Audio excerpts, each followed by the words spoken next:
Bom dia, meus queridos. Falar sobre bactérias, vamos lá dar continuidade para o assunto. Na aula passada eu só passei um esquema sobre as doenças. Bactérias, provavelmente os seres mais antigos do planeta, né? Bactérias têm inúmeras funções no planeta e elas são úteis sim, não são apenas patógenas, tá bom? O estudo das bactérias é antigo, mas ele sempre foi confuso.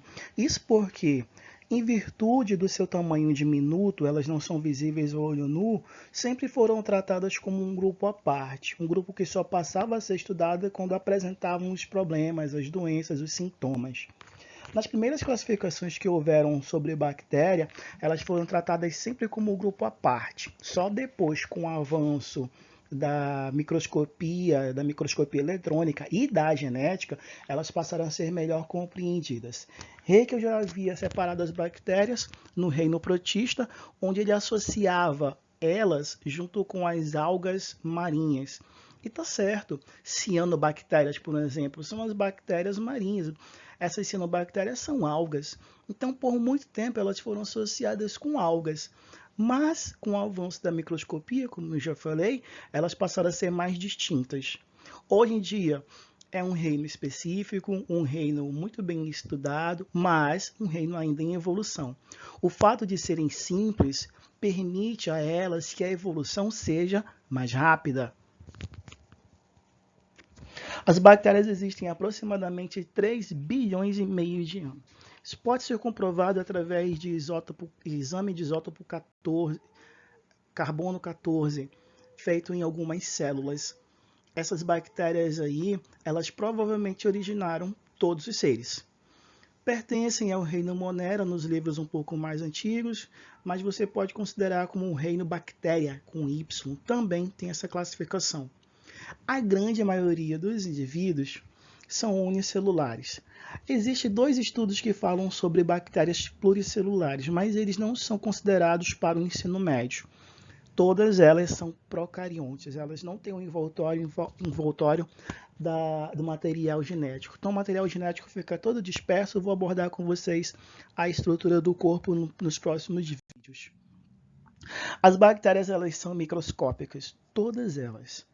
Apenas uma bactéria ela pode ser vista a olho nu quando ela está no seu processo maduro, que é a Thiomargarita namibiensis. Todas as outras são invisíveis. O que você está vendo nessa imagem daí são colônias de bactérias. É a multiplicação de várias delas que são feitas em tratamentos de laboratório para se identificar. Como é que se identifica uma bactéria? Você tem que fazer o processo de cultivo dela em placa de Petri, e aí quando ela começa a crescer, o formato, a aglomeração, a cor, vai indicar que tipo de bactéria é aquela. O estudo sempre tem que ser feito quando se trata de medicamentos. E ele pode ser feito de maneira muito mais rápida para averiguar se tem a presença dela no corpo do indivíduo. Mas aí já vai ser com exame de sangue e também com exame de eletroforese, um aparelho um pouquinho mais complicado. Sobre elas, a estrutura é muito simples, então elas podem sobreviver em qualquer ambiente desse planeta, quiçá fora do nosso planeta, né? Não se sabe ainda. São encontradas em todos os locais possíveis. Elas não dependem da água para existir, mas elas precisam de líquido para se multiplicar.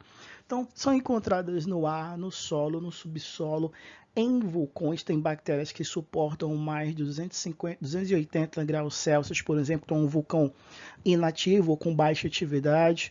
Nas zonas mais profundas marinhas, elas são encontradas também na calota polar ártica super congelada, em desertos de sal, em peles de indivíduos mortos, são encontradas bactérias também em múmias, então em todos os cantos possíveis podem haver bactérias. Elas usam de uma condição muito específica para sobreviver. Essa condição é chamada de esporulação, que consiste em fabricar esporo. E o que é esporo? Ela concentra todo o seu material genético em parte da célula para sobreviver às condições desfavoráveis, falta de água, calor intenso e coisas mais. Então, o esporo aí que ajuda a sobreviver milhões de anos. anos. Sim, milhões de anos. O esquema aí da sua direita está mostrando como é que ocorre. A célula viva vai ter o material genético todo disperso e quando começa a perceber que está com ausência de material fora aqui, ausência de água, ausência de nutrientes, o material genético começa a se concentrar só em um cantinho e toda a capa de proteção ela vai se encolhendo para ficar mais grossa e dar mais resistência a esse indivíduo. Aqui ela pode ficar por milhões de anos. Essa parede aí é muito resistente, muito útil e ela é formada por gordura. Vou já mostrar para vocês nos próximos vídeos. Então, graças a isso, ela vai perder boa parte de água de dentro do seu corpo e vai sobreviver por muito tempo. Nós não temos essa capacidade, a gente perde água até um certo limite, depois vem o óbito. O esporo pode suspender completamente o metabolismo dela interno. Então, para sobreviver, ela para seu metabolismo. Ela estava se reproduzindo, para de reproduzir. Ela estava capturando água, para de capturar água. Ela estava, por exemplo, sintetizando ainda mais proteínas, ela para completamente para guardar o máximo de energia e nutrientes para poder sobreviver ao que vem pela frente. O nome do processo é esporulação. Os esporos são invisíveis e eles vão ser espalhados pelo mundo todo, basta uma pequena corrente de ar e já faz isso. Esporulação ou esporogênese, tá bom, gente? As bactérias podem resistir a temperaturas altas. No entanto, descobriu-se que a grande maioria delas é morta a temperatura de 120 graus. E quem foi que descobriu isso aí? Louis Pasteur, com o processo de pasteurização. Desculpa. Importância delas.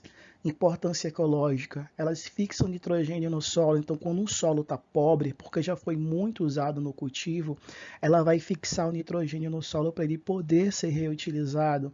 Entre os exemplos, as bactérias que vão ficar associadas com as leguminosas, feijão, por exemplo.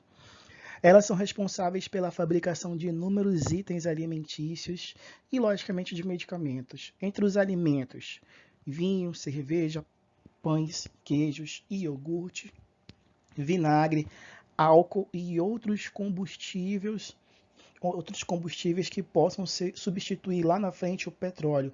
Por exemplo, tem um biocombustível que está sendo fabricado na Universidade Federal da Bahia a partir do processo de fermentação do dendê. Essa fermentação vai ocorrer graças à bactéria. Então, elas ajudam a fabricação de combustíveis limpos, né? Na saúde, elas são importantes demais na fabricação de antibióticos e também são importantes para a fabricação de hormônios, entre eles a síntese de insulina artificial, logicamente, né? Usada, logicamente, para o pessoal com diabetes e também usada com o pessoal que faz hemodiálise.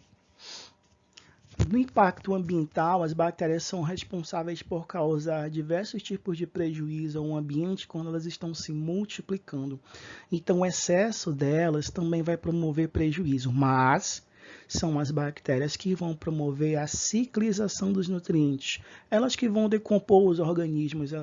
Os insetos fazem uma parte, as bactérias fazem outra parte. Então, o inseto quebra em pedaços menores e as bactérias fragmentam completamente, levando para o solo o carbono que vai existir. Então, bactérias são usadas, por exemplo, nos lixões para acelerar o processo de decomposição. Mas isso só naqueles lixões que tem um material completamente separado, né? Material orgânico para um lado, material metal e plástico para outro. Então, as bactérias são importantes nesse aspecto. No Brasil, existem poucos lixões que trabalham com isso. Manaus deveria ser um exemplo quanto a isso.